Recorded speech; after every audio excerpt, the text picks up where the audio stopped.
Hi, I'm Bryan O'Keefe, assistant coach here at the International Training and Research Center and also assistant coach for Team USA. Today we're going to talk about the importance of targeting. Not only is it important just to have a target so that when we start to make adjustments, either left or right on the lane, we know kind of where we're targeting and where we can move that target to make that adjustment in terms of hitting the pocket.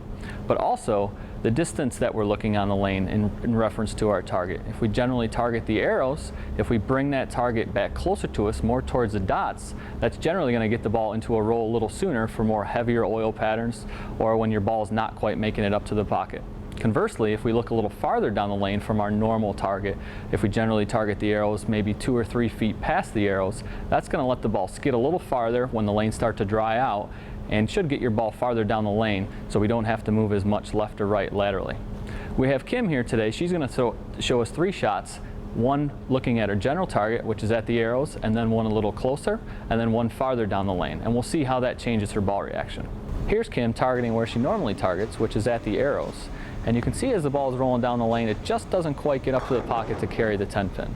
So now we've moved the target closer to the foul line, right around where the dots are. So as you can see, as this ball is rolling down the lane, it gets into a roll a little bit quicker, goes more high flush, and carries out that 10 pin.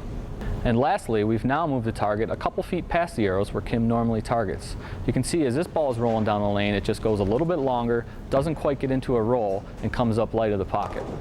So remember, by making those subtle little changes in terms of the distance that we're looking on the lane, it can be that small little fine-tuning in terms of ball motion that you need to strike consistently.